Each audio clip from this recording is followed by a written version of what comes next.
Dragi gledatelji, iza mene se nalazi jedan veoma zanimljiv eksponat ovoga muzeja.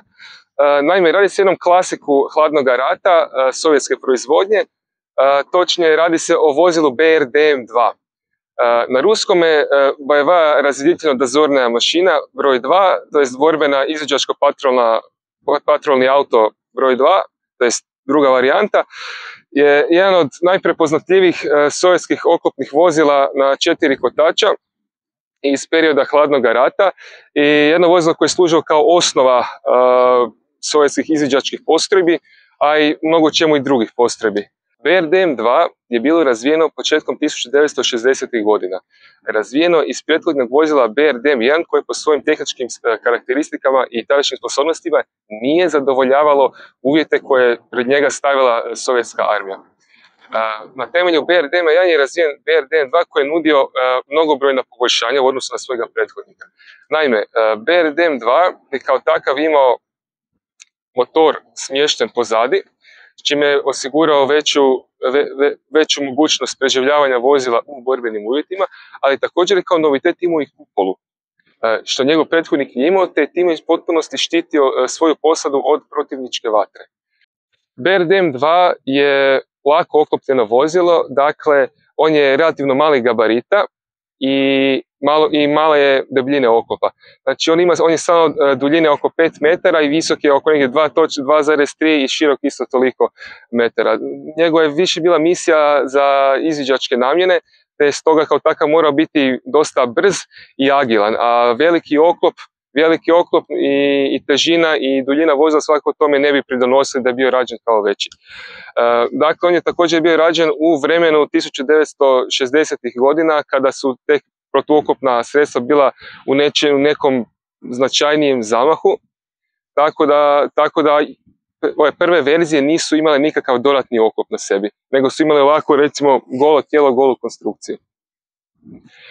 Posadu BRDM-2 su činila 4 vojnika, dakle imali smo vozača i suvozača koji su bili smješteni tu u prednjem dijelu i imali smo zapovjednika i topnika koji je bio smješten u kupoli. Znači, jedna od posebnosti BRDM-2 i njegova recimo vizualna značajka koja svima upada u oči su mali kotačići koji se nalaze između njegovih velikih kotača. Naime, o čemu se tu radi? Tu je napravljena jedna zanimljiva konstrukcija pomoćnih kotača koji ovom vozilu služe kako bi lakše savlada određene prepreke poput dubljih nekih rovova i jaraka. Jer kada vozilo prelazi te prepreke, onda svoji kotačići spuštaju dolje na zemlju i budući da su pogonjeni, znači na ovaj jedan od ovih zadnjih kotača ima tu pogonsku funkciju, oni pomažu zapravo vozilu da se na neki način uspješnije izdigne, da premosti tu prepreku. Ova varijanta s kotačićima je bila zapravo prva varijanta i ona se zadržala u početku i početnih godina proizvodnje. Međutim, u kasnijem razdoblju i ovim svim modernim varijantama, počeši od ovih modernizacija koje su radili Ukrajinci, Rusi, Bjelorusi i recimo u Srbiji, ti kotačići su se makli jer se htjelo stvoriti više prostora za posadu unutar. Tako da su ti kotačići s vremenom na neki način izgubili tu svoju funkciju i namjenu i oni su zapravo izbačeni iz službe. Tako da ovaj primjerak koji imamo, možemo reći da je on jedan od prvih primjeraka ili tih prvih serija BRDM-2. Posebnost tog vozila je u tome što je ono, za razliku od svojih prethodnika, imalo izričitu sposobnost amfibijskog djelovanja. Naime, čitav ovaj BRDM-2 je oklopljen čeličnim pločama i on je kao takav bio konstruiran da može ploviti u vodi, točnije znači, pri prijelazu nekih većih, ne može reći potoka, ali rijeka ili omanjih jezera. U tu svrhu BRDM-2 je također imao propelere koji se nalaze sa njegove stražnje strane, koji bi se uključili kada bi vozilo ušlo u vodu. Što se tiče dodatno te amfibijske namjene, ovdje imamo dodatan štitnik koji je štitio vozilo pri ulasku u vodu kako ne bi bilo zapljusnuto od valova. BRDM-2 se koristio, kao što sam bio naveo, pretežito u izviđačkim misijama, budući nam to bila nekakva osnovna namjena. On nije bio koncipiran kao neki transporter više vojnika, međutim njegova izrazito jednostavna konstrukcija i nekakva omiljenost među vojnicima i u sustavu je omogućila to da se on dosta proliferirao kroz razne druge vidove kopnene vojske. Dakle, on je također služio kao i vozilo zapovjedništva, služio je isto kao i vozilo za nuklearnu, kemijsku i biološku zaštitu, a jedna od recimo najzanimljivijih namjena BRDM-2 su bile njegove protuoklopne verzije. Naime, sovjetska vojska je uočila da se BRDM-2 može iskoristiti kao platforma za ispucavanje protuoklopnih vođenih raketa, te su s time napravili prvenstveno verziju koja je mogla ispaljivati rakete Maljutka, koje su bile velike hit 60. godina. Mislim da se moglo negdje oko 6 raketa se moglo montirati na vrh ovog vozila u moderniziranoj varijanti. Kasnije se tu također nadovezao sistem Konkurs, koji je isto tako bio montiran na vrh vozila i te korišten u protuoklopnim borbama.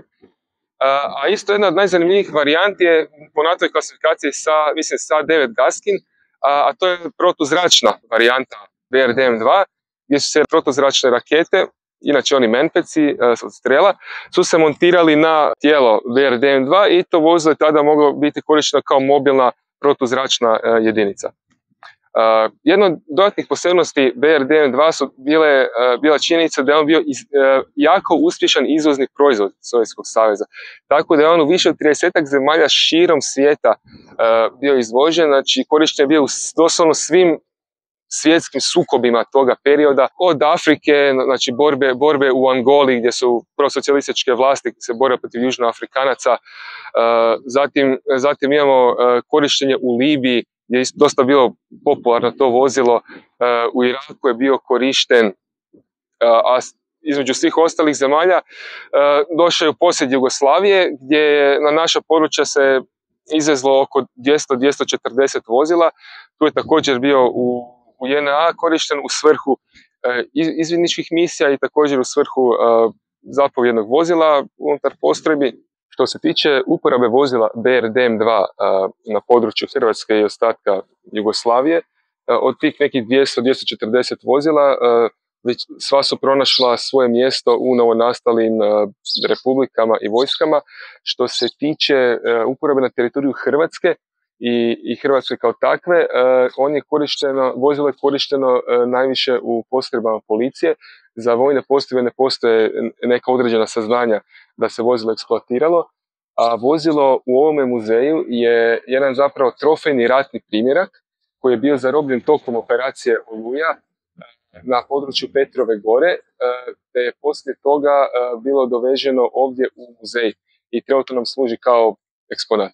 Što se tiče daljnje upotrebe vozila BRDM-2, na današnji dan se one također koristi u vojskama pretežito trećeg svijeta. Aktualan je sukob u Ukrajini, gdje se vozilo koristi u još potpunijoj modifikaciji u strane ukrajinske vojske, na koje je također nadodan novi sistem i upravljanja vatrom i naoružanja, ali također sistem kaveza koji je došao kao posljedica razvoja borbene tehnologije dronova i razvoja novih taktika ratovanja. Što se tiče ovih prostora, Srbija je tu najdalje otišla sa razvojem borbenog vozila Kurjak, koje po sebi se sastoji od osnovnog tijela BRDM-2, međutim najveća nadogradnja ovog vozila se sastoji u moderniziranoj vatrenoj stanici, ali također i sistemu motrenja TOMS, koji služi za matranje okoline terena u kojem vozilo patrolira, a sastoji se od CCD kamere, TV kamere, jedne crno-bijele TV kamere i još ovog povučenog sistema motrenja. Tako da taj ukomponirani elektronički sklop pridodaje najviše zapravo na vrijednosti te varijante BRDM-2, jer tijelo samo po sebi nije toliko iskoristivo koliko je iskoristiva elektronika koja mu daje tu dodatnu mogućnost eksploatacije.